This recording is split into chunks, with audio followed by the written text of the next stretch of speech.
Right, before we get to the shiny metal bits, let's set the scene. Imagine Japan, a very long time ago. If you wanted something, say, a rather nice pot or a particularly sharp sword, you couldn't just whip out your wallet. There were no wallets and no coins. Instead, you had to barter. This meant trading things you had for things you wanted. You might swap a bale of rice for some silk, or perhaps a few chickens for a sturdy pair of sandals. It was a straightforward system, but also a bit of a faff. You had to find someone who not only had what you wanted, but also wanted what you had. It could get complicated rather quickly. This system of trading goods directly worked for a while. But as society became more organized and trade routes expanded, it started to show its limitations. Carrying around sacks of rice or live animals just to buy your groceries is, let's be honest, a bit inconvenient.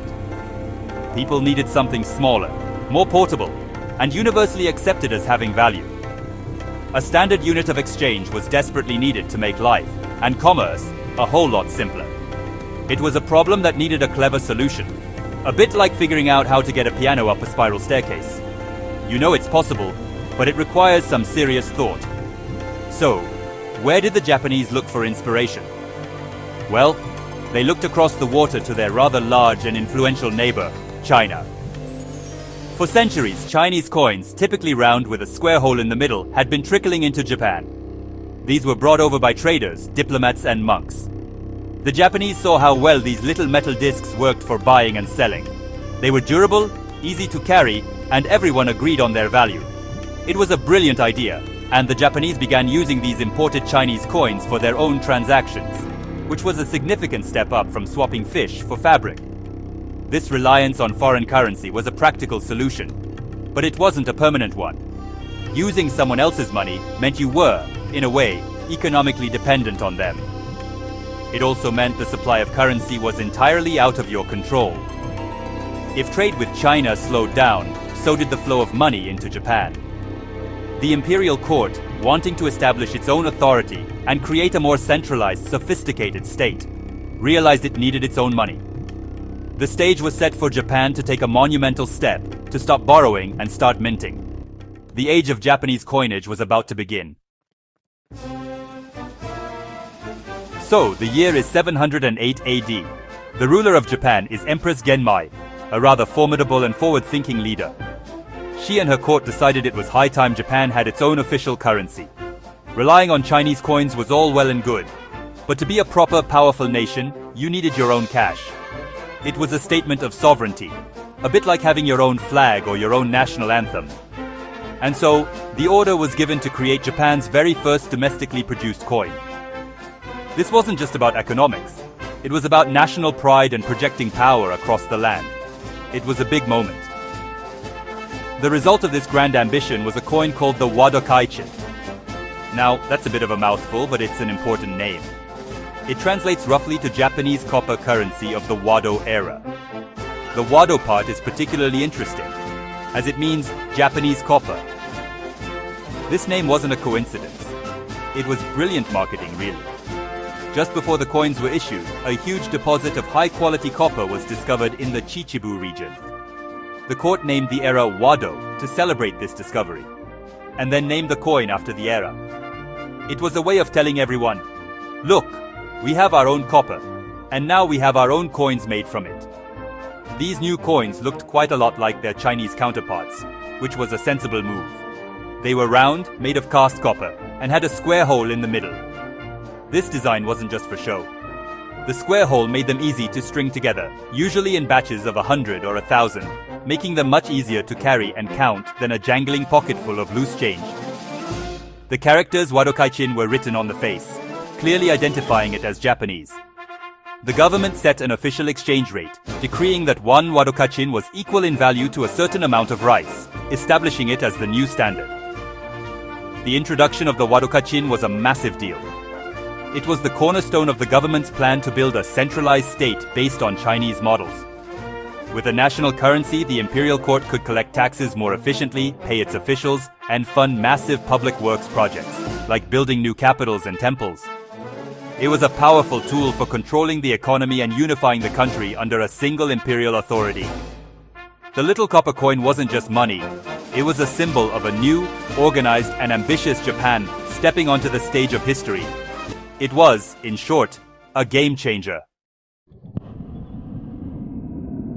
After the initial success, or at least the initial attempt, of the Wadōkaichin, the Japanese court got rather keen on this whole coin-making business. Over the next 2.5 centuries, from the early 700s to the mid-900s, the government issued a series of 12 different types of coins. This collection is known to historians as the Kochōjunisen, which simply means the 12 imperial coins. Each new coin was issued by a different emperor, often to mark the start of a new reign or a new era. It was a bit like releasing a new model of a car. Each one was supposed to be an improvement on the last. These coins all followed the same basic pattern established by the Wadōkaichin and its Chinese inspiration. They were copper, round, and had that signature square hole. The main difference was the inscription on the face, which would change with each new issue. Coins like the Manen Tsuho and the Jogan Eiho followed one after the other. The government's idea was simple. When a new coin was introduced, the old ones were to be exchanged for it, often at a rate of 10 old coins for one new one. This was meant to give the new currency immediate value and take the old, worn-out currency out of circulation. A sound theory, you might think. However, the plan didn't quite work as intended. The quality of the coins started to go downhill. The amount of copper in them was often reduced, and they were frequently smaller and more crudely made than their predecessors. People aren't daft. They quickly noticed that the new coins were, frankly, a bit rubbish. They lost faith in the currency. Why would you trade 10 of your perfectly good old coins for one new one that felt lighter and looked worse?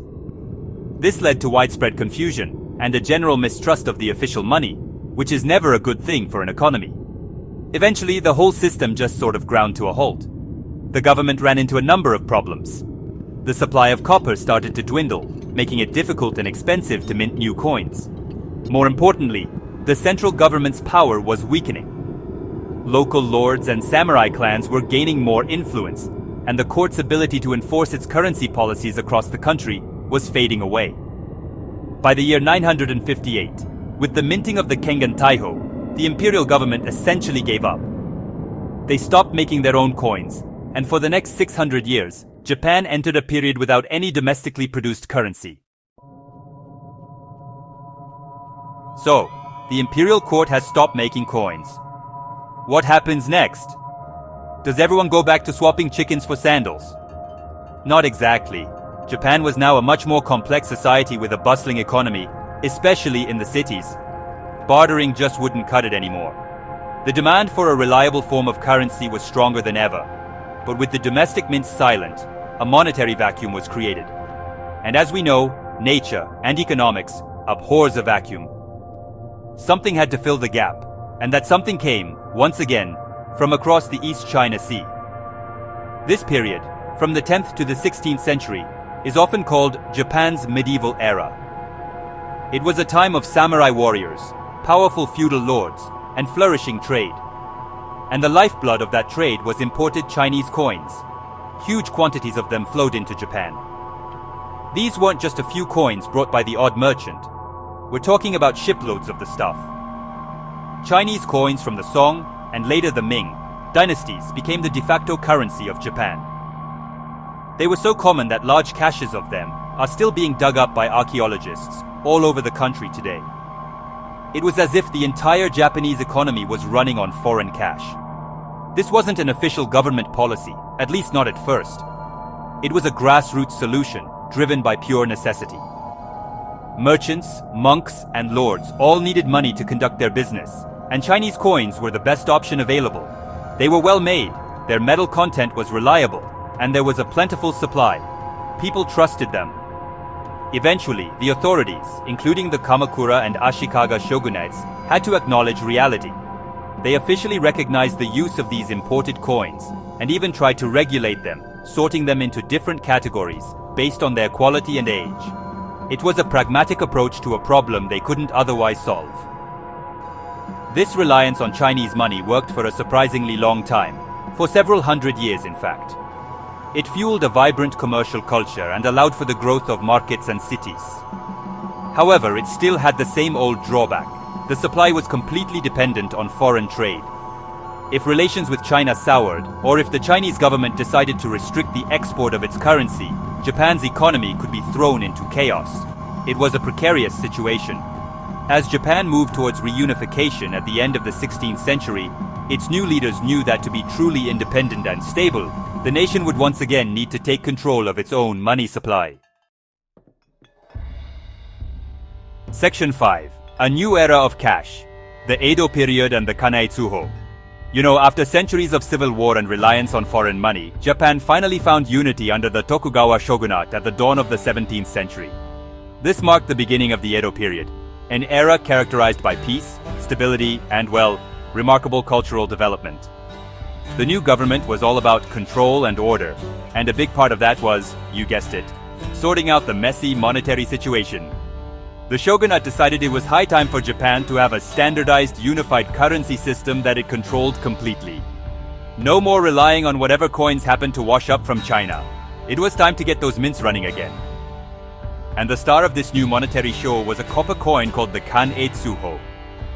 First minted in 1636 during the Kanei era, this coin was destined to become one of the most common and long-lasting coins in Japanese history. It was, a proper workhorse. Unlike the earlier imperial coins, which were often issued for prestige and then abandoned, the Kanei-Tsuho was produced consistently and in enormous quantities.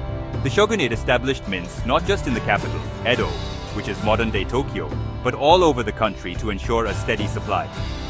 This coin was made to be used by everyone, from the wealthiest merchant to the humblest noodle seller. The Kanei-Tsuho kept the traditional design round with a square hole, perfect for stringing.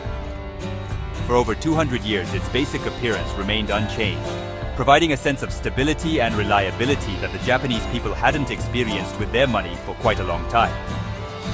Of course, eagle-eyed collectors will spot tiny variations in calligraphy or size, depending on where and when a specific coin was minted. But to the average person, it was just a Kanei-Tsuho.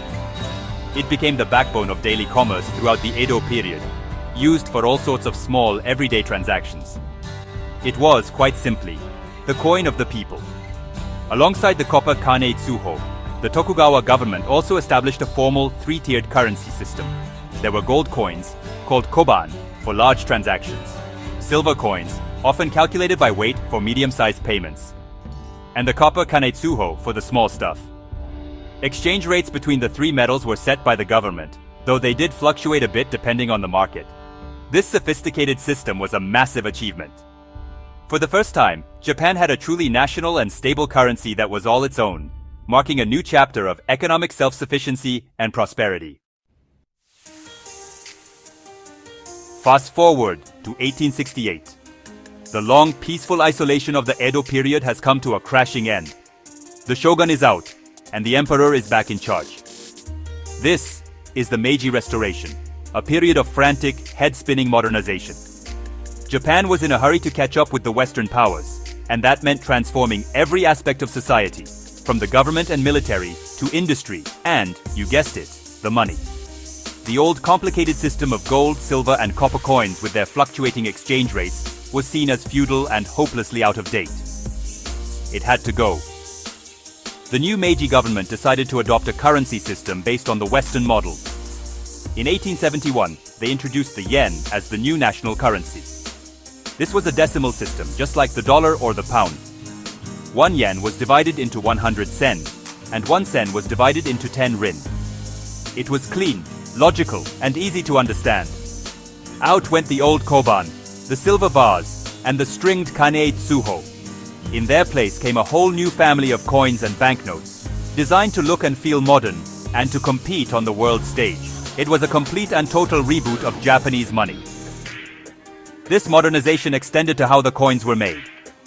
The old method of casting coins in molds, which hadn't really changed for 1,000 years, was replaced with industrial technology imported from the West. The government established a modern, state-of-the-art mint in Osaka, equipped with steam-powered coining presses from Britain.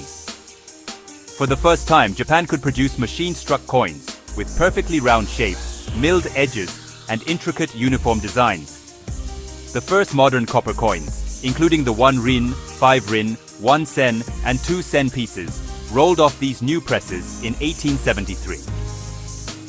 They were symbols of Japan's new industrial might. These new copper coins were a world away from their predecessors.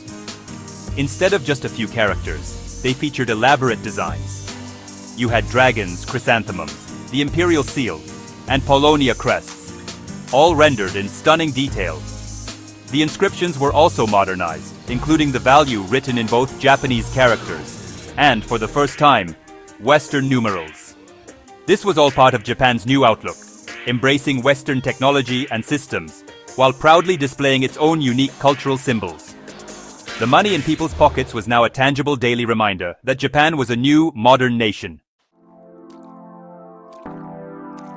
The 20th century was a bit of a roller coaster for Japan, and its copper coinage rode every twist and turn. The early part of the century saw the continuation of the Meiji-era designs. The copper 1-cent coin, with its Polonia crest, remained a familiar part of daily life.